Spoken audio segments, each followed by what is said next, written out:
Alhamdulillah, Assalamualaikum warahmatullahi wabarakatuh. Masih di mata kuliah pengantar hukum Indonesia atau pengantar tata hukum Indonesia. Kita ada di pertemuan kedua, masih membahas tentang pendahuluan. Di pertemuan kali ini kita akan membahas hal-hal yang sifatnya masih mendasar tentang tata hukum di Indonesia. Ya, ini di materi kedua ada 16 pertemuan termasuk ujian akhir nantinya. Ya, kita dimulai dari istilah terlebih dahulu. Istilah tentang pengantar tata hukum Indonesia. Tata hukum merupakan terjemahan dari Rechtsorde dalam bahasa Belanda, yang artinya juga tata hukum. Jadi dalam melihat bagaimana hukum Indonesia ditata, kita akan melihat bangunan bangsa Indonesia, menata hukumnya yang berlaku di negaranya sebagai negara yang berdaulat.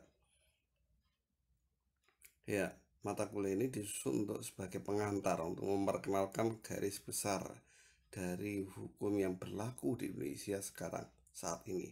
Jadi ini termasuk hukum yang berlaku di Indonesia ini adalah jus constitutum, istilahnya itu ya, hukum yang berlaku sekarang atau hukum positif.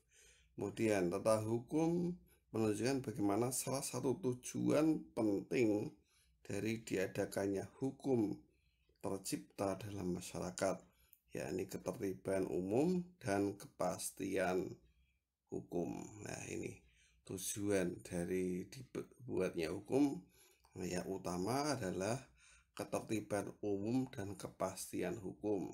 Ya, dan tujuan ini adalah tujuan utama. Bisa jadi tujuan ini bisa mengesampingkan tujuan hukum lainnya seperti adanya keadilan. Ya, idealnya antara keadilan, ketertiban umum dan kepastian hukum ini sinergis. Tapi bila ada yang bertentangan, hal ini dulu yang didahulukan, yakni ketertiban umum dan kepastian hukum. Mengingat ini tentang kedaulatan negara dalam menegakkan kekuasaannya. Nah, keberadaan negara berkuasa ini terletak pada hukumnya. Hukum sebagai alat kekuasaan negara. Idealnya sebagai penguasa nantinya penguasa harus adil dan menerapkan keadilan dalam tata hukumnya. Ya, tujuan, ya silahkan Anda baca tujuan hukum diantaranya selain tadi ketertiban umum dan kepastian hukum adalah terciptanya keadilan, terlindunginya kepentingan umat manusia, HAM termasuk hak individu, kepentingan individu, dan seterusnya. Next, ya, konsepnya bagaimana? Konsep tata hukum Indonesia atau tata hukum adalah sebuah peraturan hukum yang disusun atau diatur oleh negara dan organ-organ kenegaraan yang berlaku pada waktu itu. Ya, berarti negara ini mempunyai organ-organ. Kita mengenal adanya pembagian lembaga negara menjadi trias politika yang diteorisasikan oleh Montesquieu. Tahu ya, trias politika, lembaga berdasarkan fungsi kenegaraannya, yakni lembaga legislatif yang membuat hukum, lembaga eksekutif yang melaksanakan hukum, dan yudisial yang melakukan penyelesaian sengketa dengan berpedoman pada hukum. Ketiga lembaga negara ini menyandarkan hukum sebagai alat kekuasaannya. Jadi hukum nanti dibuat, dilaksanakan, Dan kalau ada sengketa, diadili berdasarkan hukum. Nah itu. Hal itu diperlakukan dalam sebuah komunitas masyarakat atau negara. Berarti ketika negara Indonesia ini merdeka, maka negara kita berdaulat dan berhak mengatur wilayahnya sendiri dan warga negaranya sendiri. Nah, itu letak kedaulatan sebuah negara dan bagaimana kita sebagai NKRI mengatur tata hukumnya sendiri yang mandiri untuk menunjukkan kedaulatannya sebagai sebuah negara. Nah, tadi sudah saya singgung bahwa tata hukum Indonesia adalah ius constitutum atau yang berlaku sekarang.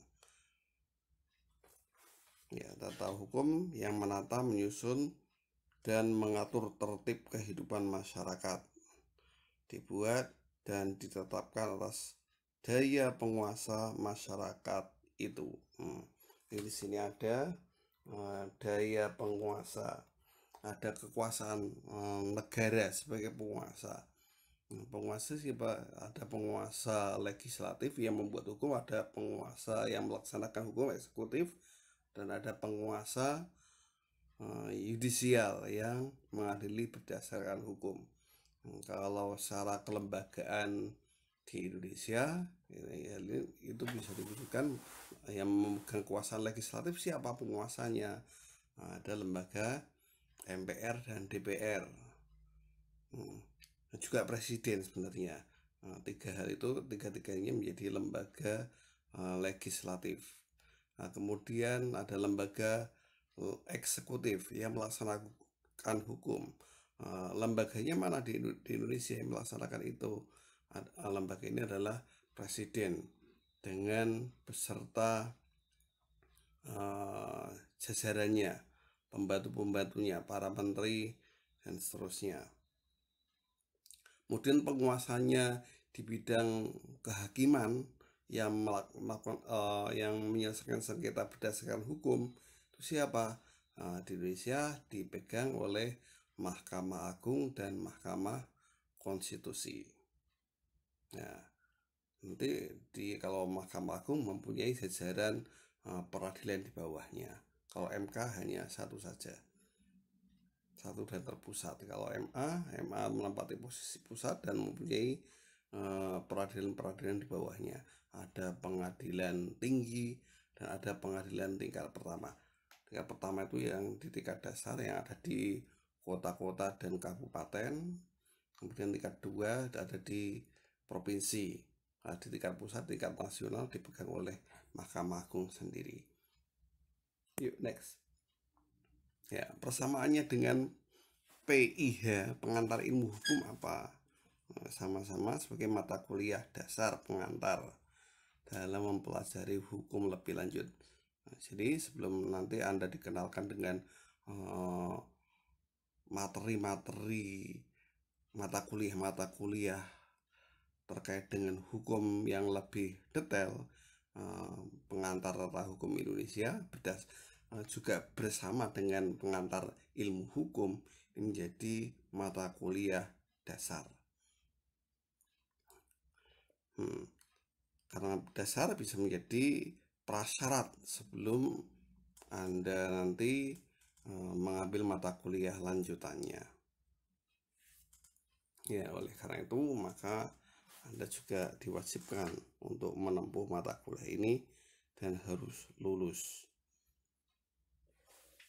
Ya, ini peta dalam perkuliahan ya, supaya Anda mengerti pentingnya. Setidaknya dengan adanya PI, pengantar ilmu hukum dan tata hukum Indonesia ini memberikan Anda wawasan pendahuluan, wawasan pengantar sebelum nanti Anda mempelajari lebih lanjut tentang hukum-hukum yang berlaku dalam kehidupan negara dan kehidupan masyarakat.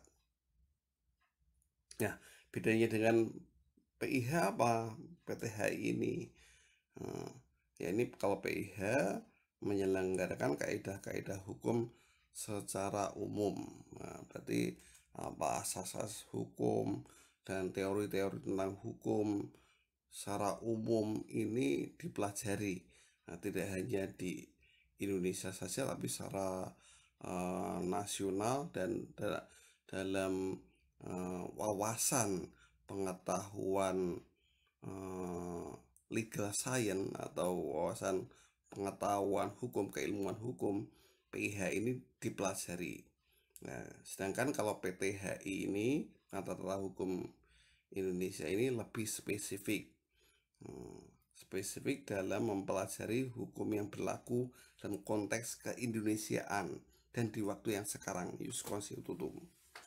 Hukum positif dalam yang berlaku dalam teritorial ke Indonesia sebagai negara yang berdaulat. Ini next.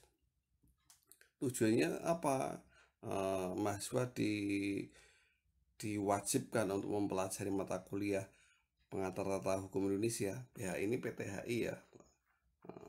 Ya, ada yang memakai istilah PHI pengantar hukum Indonesia, atau ada yang memakai tata hukum Indonesia ya.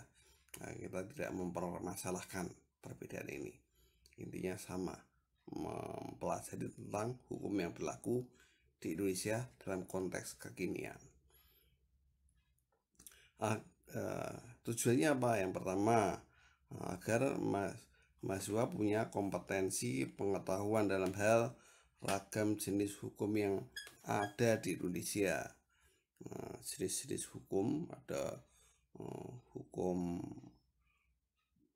pidana, hukum perdata, hukum tata usaha negara, hukum tata negara, HTN, HAN, ada hukum adat, ada hukum internasional, ada hukum agama, misalnya hukum Islam, dan seterusnya. Nah, ini dipelajari dalam mata kuliah ini sebagai sebuah pengantar. Kemudian mahasiswa juga punya kemampuan dalam mempelajari bentuk-bentuk perbuatan yang diharuskan, diperbolehkan maupun yang dilarang dalam tata hukum Indonesia. Nah, ini norma-norma umum ya yang berlaku. Kita akan tahu apa yang menjadi larangan, perintah larangan yang ada dalam tata hukum Indonesia.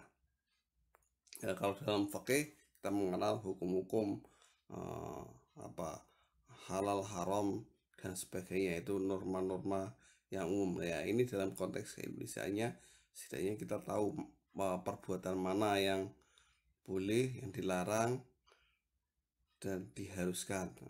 Dalam konteks hukum pidana ini akan jelas kentara sekali perbuatan-perbuatan mana yang dikriminalisasi dan mana yang didekriminalisasi. Kalau dikriminalisasi itu dianggap sebagai sebuah kejahatan. Kalau didekriminalisasi, yang tadinya sebuah kejahatan, akhirnya diundangkan supaya tidak menjadi kejahatan.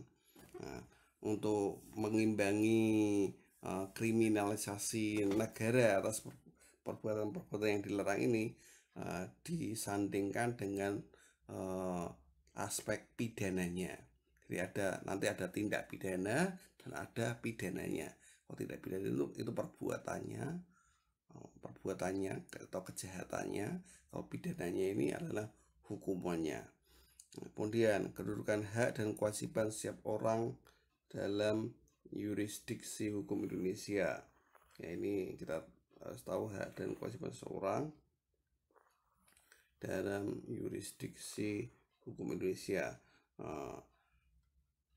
Setiap regulasi, peraturan perundang-undangan juga mengatur hak dan kewajiban setiap warga negara dalam konteks hukum negara ya. Ini diatur. Misalnya dalam hukum perkawinan ada nanti diatur hak warga negara untuk menikah dan pernikahan seperti apa yang diperkenankan dan pernikahan seperti apa yang dilarang. Kemudian nanti kalau mereka terikat dalam satu perkawinan, akan diatur hak-hak dan kewajibannya. haknya suami istri apa. Kemudian nanti kalau dari pernikahan ini muncul anak, maka juga akan diatur haknya anak apa, kewajiban anak apa. Nah, ini akan diatur. Kemudian macam-macam organ negara yang menyelenggarakan fungsi-fungsi kenegaraan. Nah, fungsi kenegaraan tadi sudah kita bahas. Nah, berdasarkan teorinya Montesquieu, trias politika, legislatif, eksekutif, yudisial. Nah, kita akan tahu lembaga-lembaga negara. Nah, lembaga negara ini masing-masing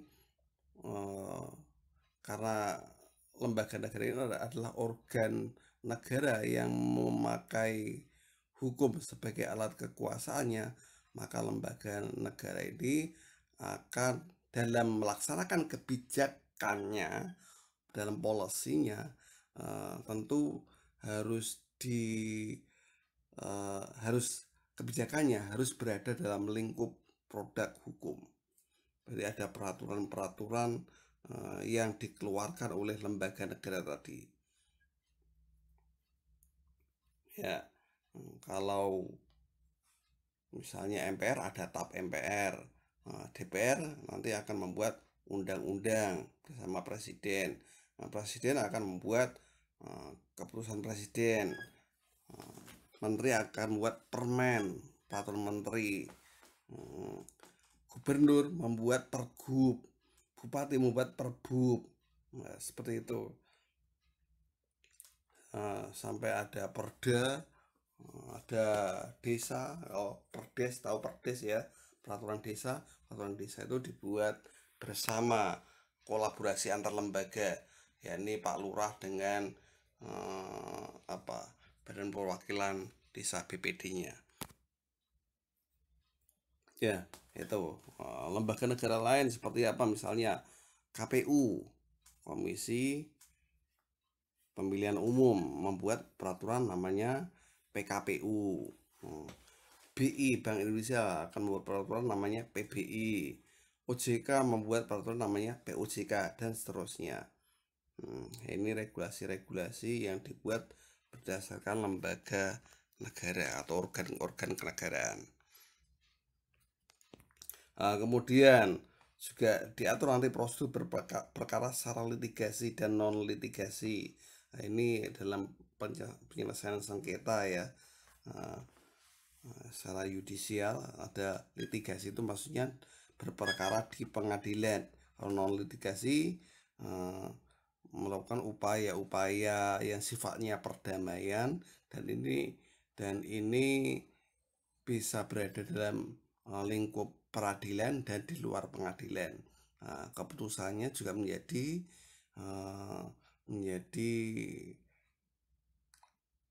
ketetapan, menjadi peraturan yang berlaku bagi para pihak yang menyetujuinya.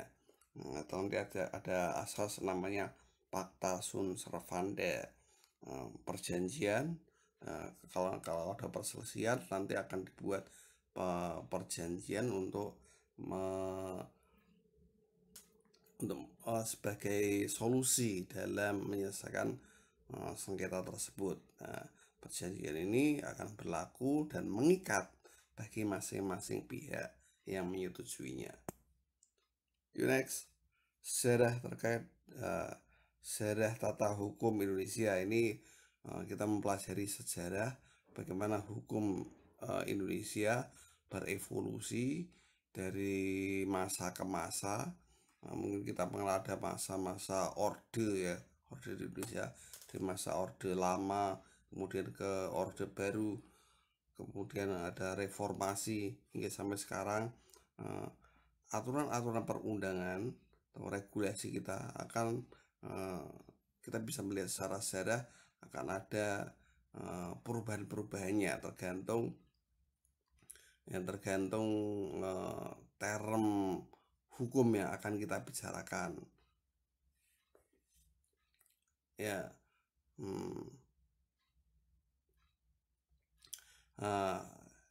Oleh karena itu ada periodisasi atau pengkategorian tata hukum berdasarkan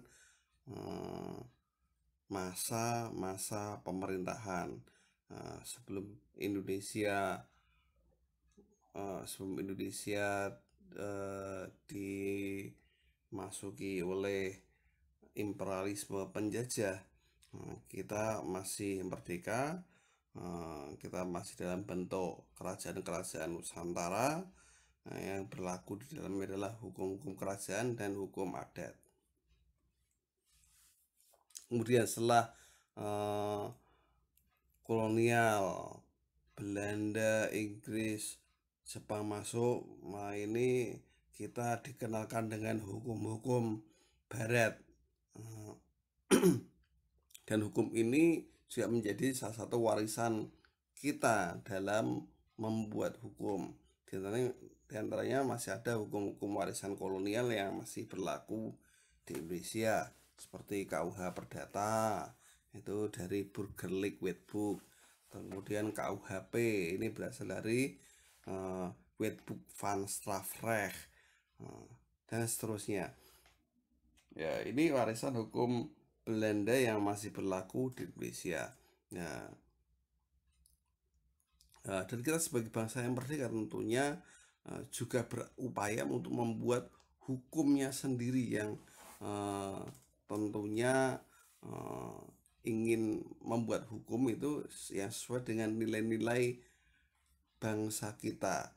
Tidak hanya copy paste dari Barat kemudian diterapkan di Indonesia, tapi juga kita kalau punya nilai-nilai, kita punya ideologi kenegaraan, yakni Pancasila. Dan ini seharusnya yang mengilhami lahirnya regulasi-regulasi peraturan perundang-undangan yang berlaku di negara kita. Ya, mulai dibahas rancangan RUU KUHP.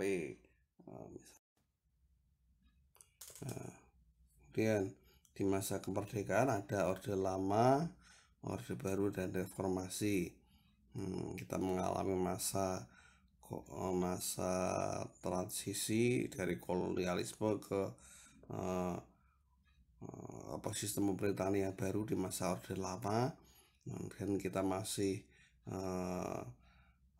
bongkar pasang bentuk pemerintahan. Kita mengenal bentuk kenegaraan kita juga pernah mengalami perubahan dari negara kesatuan kemudian menjadi syarikat.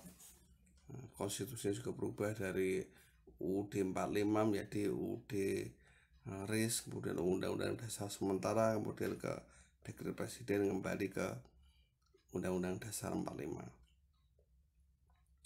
Ya, di masa Orde Baru juga mulai dibangun sebuah tata hukum yang lebih terencana. Pembuatan sudah mulai di masa Orde Baru, kita sudah mulai stabil lembaga negaranya dalam membuat kebijakan, dan tentu nanti diimbangi dengan tata hukum yang berlaku. Di masa reformasi ini lebih hukum yang berlaku lebih responsif lagi.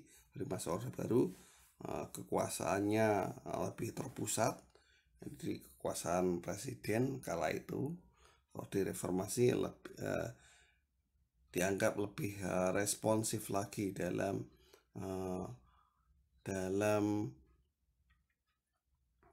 menyusun tata aturan yang lebih mensejahterakan warga negara.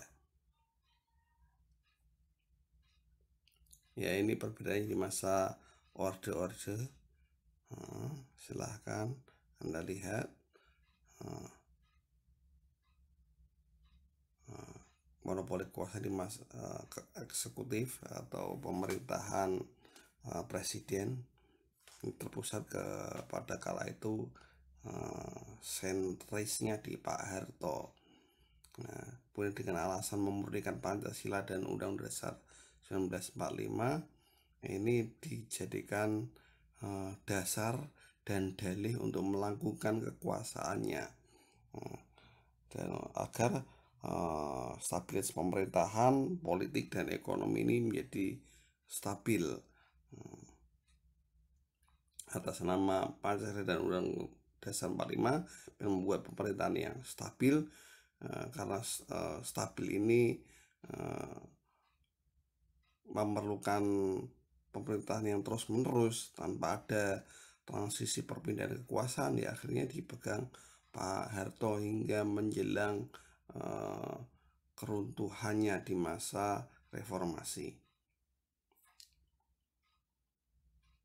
Ya, ini poin penting dari pemerintahan Orde Baru, ya ini mulai dibuat pembangunan hukum yang terencana.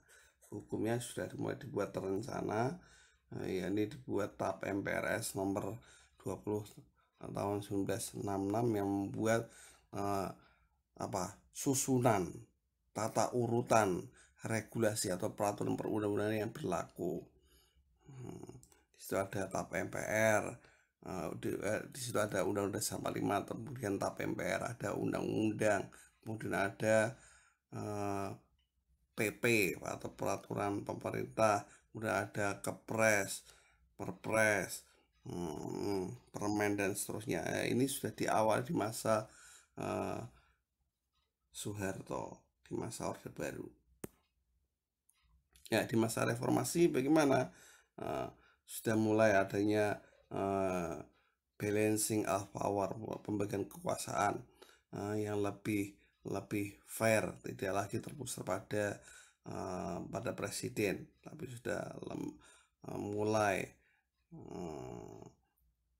kekuasaan yudisial atau kehakiman MA/MK tidak dapat dipengaruhi oleh presiden. Lembaga DPR sebagai pemegang kekuasaan legislatif juga tidak dapat dicampur tangani oleh presiden.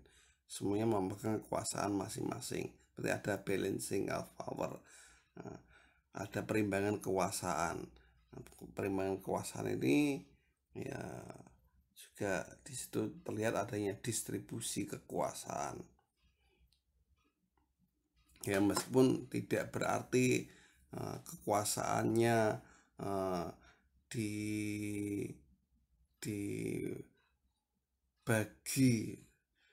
secara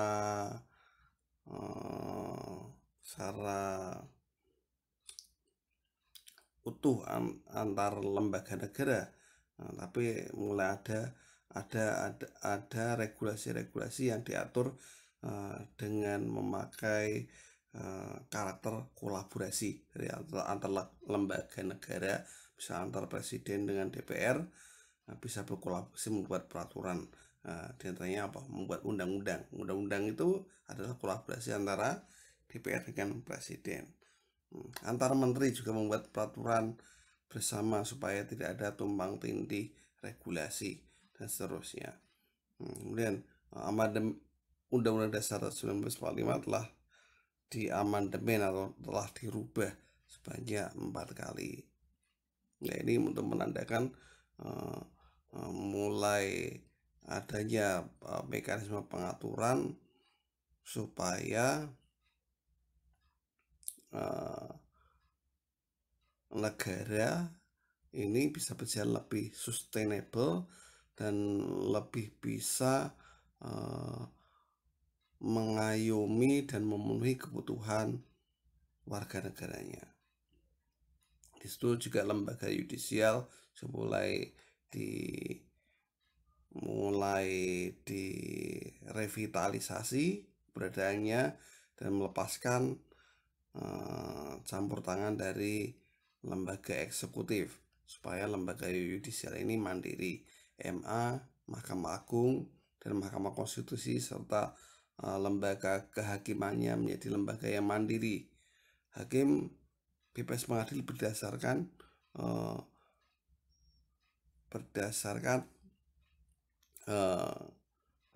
pemahamannya dan keyakinannya akan keadilan yang dimilikinya.